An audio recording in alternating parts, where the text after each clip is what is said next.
ರಷ್ಯಾದ ರಾಜಧಾನಿ ಮಾಸ್ಕೋದಿಂದ ಒಂದು ಸೂಪರ್ ಟ್ರೈನ್ ಹೊರಡುತ್ತೆ. ಅದು ಮಂಜುಗಡ್ಡೆಯ ಪ್ರದೇಶಗಳನ್ನು ದಾಟಿ ಮರುಭೂಮಿಗಳನ್ನು ಸೀಳಿ ಶತ್ರು ದೇಶಗಳ ಗುಂಡಿನ ಸದ್ದಿನ ನಡುವೆ ನುಗ್ಗಿ ನೇರವಾಗಿ ಭಾರತದ ಮಣ್ಣಿಗೆ ಬಂದು ನಿಲ್ಲುತ್ತೆ.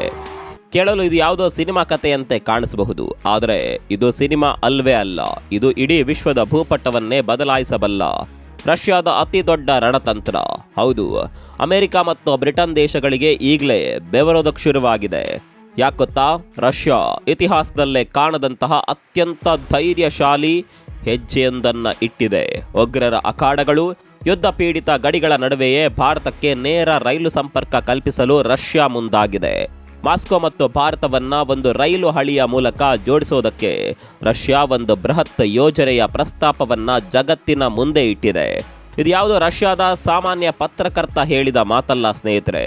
ಖುದ್ದು ರಷ್ಯಾದ ಉಪಪ್ರಧಾನ ಮಂತ್ರಿಗಳೇ ಜಗತ್ತಿಗೆ ಈ ವಿಷಯವನ್ನ ಅಧಿಕೃತವಾಗಿ ಸಾರಿದ್ದಾರೆ. ಹಾಗಾದ್ರೆ ರಷ್ಯಾಗೆ ಇದ್ದಕ್ಕಿದ್ದಂತೆ ಭಾರತಕ್ಕೆ ರೈಲು ತರಬೇಕಾದ ಅನಿವಾರ್ಯತೆ ಯಾಕೆ ಎದುರಾಯಿತು? ಇದರ ಹಿಂದೆ ಅಡಗಿರುವ ರಹಸ್ಯವೇನು? ಈ ರೈಲು ಮಾರ್ಗ ಭಾರತಕ್ಕೆ ವರವಾಗಲಿದೆಯಾ? ಎಲ್ಲವನ್ನ ಡೀಟೇಲ್ ಆಗಿ ತೋರಿಸ್ತೀವಿ. ಸ್ನೇಹಿತರೆ ನಮಸ್ಕಾರ. ಚರಿತ್ರೆ ಮತ್ತೊಂದು ವಿಡಿಯೋಗೆ ನಿಮಗೆಲ್ಲ ಪ್ರೀತಿಯ ಸ್ವಾಗತ.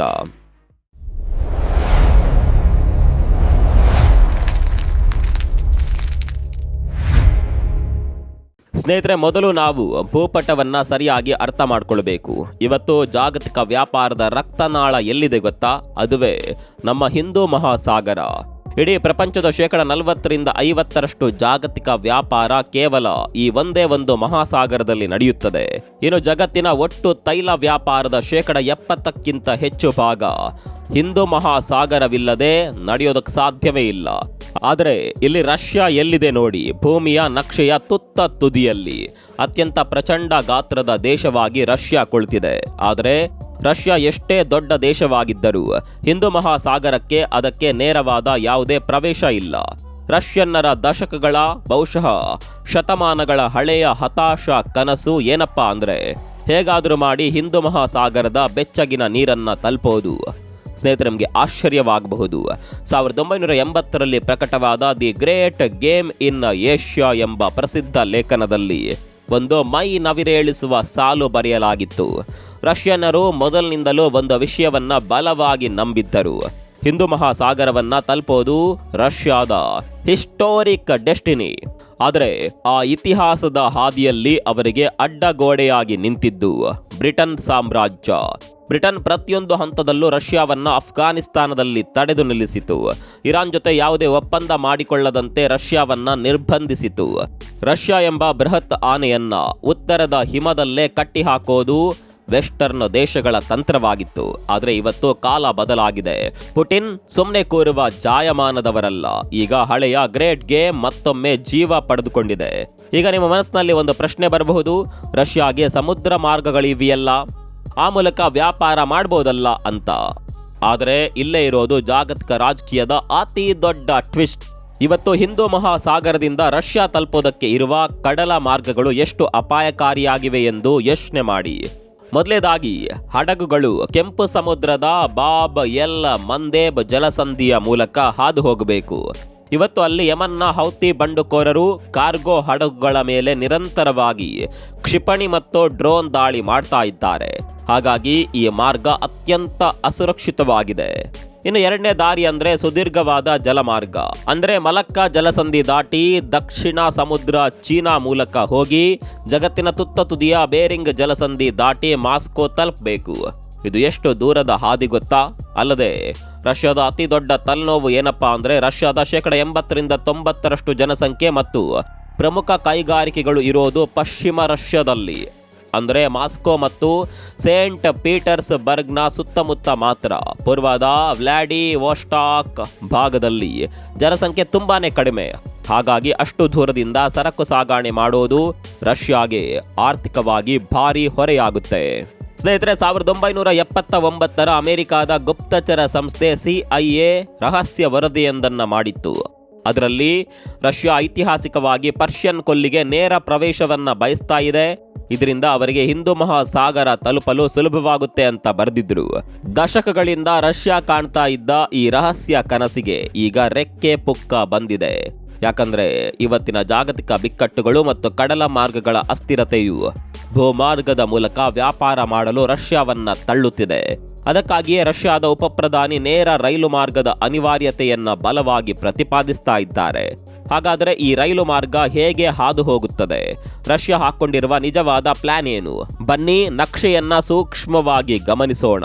ನಿಮ್ಮ ತಲೆಯಲ್ಲಿ ಬರಬಹುದು, ರಷ್ಯಾದಿಂದ ನೇರವಾಗಿ ಕಜಕಿಸ್ತಾನ, ಉಜ್ಬೇಕಿಸ್ತಾನ ದಾಟಿ ಪಾಕಿಸ್ತಾನ ಆಕ್ರಮಿತ ಕಾಶ್ಮೀರ ಮೂಲಕ ನೇರವಾಗಿ ಭಾರತಕ್ಕೆ ರೈಲು ತರಬಹುದಲ್ಲ ಅಂತ. ಆದರೆ ಸ್ನೇಹಿತರೆ, ಸದ್ಯಕ್ಕೆ ಅದು ಅಸಾಧ್ಯ. ಯಾಕಂದ್ರೆ POK ಸದ್ಯ ಪಾಕಿಸ್ತಾನದ ಅಕ್ರಮ ನಿಯಂತ್ರಣದಲ್ಲಿದೆ. ಭವಿಷ್ಯದಲ್ಲಿ ಭಾರತ ಅದನ್ನ ಮರಳಿ ಪಡೆದಾಗ ಆ ನೇರ ಮಾರ್ಗದ ಬಗ್ಗೆ ಖಂಡಿತ ಯೋಚಿಸಬಹುದು. ಆದರೆ ಇವತ್ತಿನ ಪರಿಸ್ಥಿತಿಯಲ್ಲಿ ರಷ್ಯಾ ಬೇರೆಯದ್ದೇ ಆದ ಒಂದು ವಿಶಿಷ್ಟ ಮಾರ್ಗವನ್ನ ಪ್ರಸ್ತಾಪಿಸಿದೆ. ರಷ್ಯಾ ಹಾಕೊಂಡಿರುವ ರೋಡ್ ಮ್ಯಾಪ್ ಹೀಗಿದೆ. ರೈಲು ಮೊದಲು ರಷ್ಯಾದಿಂದ ಹೊರಡುತ್ತೆ, ಅಲ್ಲಿಂದ ಕಜಕಿಸ್ತಾನ್ ಪ್ರವೇಶ ಮಾಡುತ್ತೆ, ಕ್ಯಾಸ್ಪಿಯನ್ ಸಮುದ್ರದ ಮೂಲಕ ಸರಕುಗಳನ್ನು ಸಾಗಿಸಿ ತುರ್ಕಮೆನಿಸ್ತಾನ್ ತಲುಪುತ್ತೆ, ಅಲ್ಲಿಂದ ಅತ್ಯಂತ ಪ್ರಮುಖ ದೇಶವಾದ ಇರಾನ್ ಒಳಗೆ ನುಗ್ಗುತ್ತೆ, ಇರಾನ್ನಿಂದ ಅಫ್ಘಾನಿಸ್ತಾನ ದಾಟುತ್ತೆ, ಅಫ್ಘಾನಿಸ್ತಾನದಿಂದ ನೇರವಾಗಿ ಪಾಕಿಸ್ತಾನಕ್ಕೆ ಪ್ರವೇಶ ಪಡೆಯುತ್ತೆ. ಕೊನೆಯದಾಗಿ ಪಾಕಿಸ್ತಾನದ ಗಡಿ ದಾಟಿ ನಮ್ಮ ಹೆಮ್ಮೆಯ ಭಾರತವನ್ನ ತಲುಪುತ್ತೆ. ಕೇಳೋದಕ್ಕೆ ಎಂತ ಅದ್ಭುತವಾದ ನಕ್ಷೆ ಅಲ್ವಾ? ರಷ್ಯಾ ಹೇಳ್ತಾ ಇರೋದು ಒಂದೇ ಮಾತು, ನಮಗೆ ಭಾರತಕ್ಕೆ ಸಂಪರ್ಕ ಕಲ್ಪಿಸುವ ಯಾವುದೇ ಮಾರ್ಗವಾದರೂ ಸರಿ, ನಾವು ಅದಕ್ಕೆ ಸಿದ್ಧ. ಸ್ನೇಹಿತರೆ, ಇದು ಭಾರತ ಈಗಾಗಲೇ ಹೂಡಿಕೆ ಮಾಡಿರುವ ಚಾಬಹಾರ್ ಬಂದರು ಅಥವಾ ಪ್ರಸಿದ್ಧ ಉತ್ತರ ದಕ್ಷಿಣ ಸಾರಿಗೆ ಕಾರಿಡಾರ್ಗಿಂತ ಸಂಪೂರ್ಣ ಭಿನ್ನವಾದ ಮತ್ತು ಹೊಸದಾದ ಯೋಜನೆಯಾಗಿದೆ. ಇದು ಇನ್ನು ಕೇವಲ ಪ್ರಸ್ತಾಪದ ಹಂತದಲ್ಲಿದೆ. ಅಧಿಕೃತವಾಗಿ ಭಾರತ ಸರ್ಕಾರದ ಕೈ ಸೇರಿಲ್ಲ. ಆದರೆ ರಷ್ಯಾ ಮಾತ್ರ ಈ ಯೋಜನೆಯನ್ನ ಜಾರಿಗೆ ತರಲು ಭಾರೀ ಪ್ರಯತ್ನವನ್ನಂತೂ ಖಂಡಿತವಾಗಿಯೂ ಮಾಡ್ತಾ ಇದೆ. ಈ ಯೋಜನೆ ಕೇಳಲು ತುಂಬಾ ಚೆನ್ನಾಗಿದೆ, ಆದರೆ ಇದರ ಹಿಂದಿರುವ ಅಪಾಯಗಳು ಮತ್ತು ಸವಾಲುಗಳು ಎಷ್ಟು ದೊಡ್ಡದಾಗಿವೆ ಗೊತ್ತಾ? ಮೊದಲನೇದಾಗಿ, ಈ ರೈಲು ಇರಾನ್, ಅಫ್ಘಾನಿಸ್ತಾನ ದಾಟಿ ಪಾಕಿಸ್ತಾನದ ಮೂಲಕ ಭಾರತಕ್ಕೆ ಬರಬೇಕು. ಪಾಕಿಸ್ತಾನದ ಭೂಪ್ರದೇಶವನ್ನ ಭಾರತದ ಸರಕುಗಳು ಬಳಸಬೇಕಂದ್ರೆ ನಾವು ಅವರಿಗೆ ಕೋಟ್ಯಾಂತರ ರೂಪಾಯಿ ಟ್ರಾನ್ಸಿಟ್ ಫೀ ಅಥವಾ ಸಾರಿಗೆ ಸುಂಕವನ್ನ ಪಾವತಿಸಬೇಕಾಗುತ್ತೆ. ದಿನ ಬೆಳಗಾದ್ರೆ ಭಾರತದ ವಿರುದ್ಧವೇ ಸಂಚು ರೂಪಿಸುವ ಪಾಕಿಸ್ತಾನಕ್ಕೆ ಭಾರತ ಇಷ್ಟೊಂದು ದೊಡ್ಡ ಮೊತ್ತದ ಶುಲ್ಕ ನೀಡಲು ಒಪ್ಪುತ್ತಾ? ಎರಡನೇ ಅತಿ ದೊಡ್ಡ ಆತಂಕ, ಈ ರೈಲು ಹಾದು ಹೋಗುವ ಅಫ್ಘಾನಿಸ್ತಾನ್ ಮತ್ತು ಪಾಕಿಸ್ತಾನದ ಭಾಗಗಳು ಜಗತ್ತಿನ ಅತ್ಯಂತ ಅಪಾಯಕಾರಿ ಉಗ್ರಗಾಮಿಗಳ ತಾಣವಾಗಿದೆ. ಯಾವುದೇ ಕ್ಷಣದಲ್ಲೂ ಭಾರತಕ್ಕೆ ಬರುವ ರೈಲಿನ ಮೇಲೆ ಅಥವಾ ರೈಲು ಹಳಿಗಳ ಮೇಲೆ ಉಗ್ರಗಾಮಿ ದಾಳಿ ನಡೆಯುವ ಭೀತಿ ಇದ್ದೇ ಇರುತ್ತೆ. ಈ ರೈಲಿಗೆ ಭದ್ರತೆ ಕೊಡುವವರು ಯಾರು? ಮೂರನೇದಾಗಿ, ಜಿಯೋ ಪಾಲಿಟಿಕಲ್ ಫ್ಯಾಕ್ಟರ್.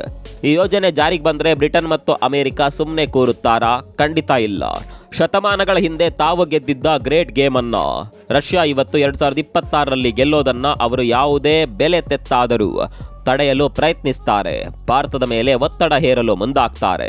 ಹಾಗಾದರೆ ಇದಕ್ಕೆ ಬೇರೆ ದಾರಿ ಇಲ್ವಾ? ಸೋಷಿಯಲ್ ಮೀಡಿಯಾದಲ್ಲಿ ಇತ್ತೀಚೆಗೆ ಭಾರಿ ಚರ್ಚೆ ಆಗ್ತಾ ಇದೆ. ಇರಾನ್ ಮತ್ತು ಪಾಕಿಸ್ತಾನವನ್ನು ಸಂಪೂರ್ಣವಾಗಿ ಬೈಪಾಸ್ ಮಾಡಿ ತಜಿಕಿಸ್ತಾನ್ ಮೂಲಕ ನೇರವಾಗಿ ಭಾರತಕ್ಕೆ ರೈಲು ತರಬಹುದಲ್ವಾ ಅಂತ.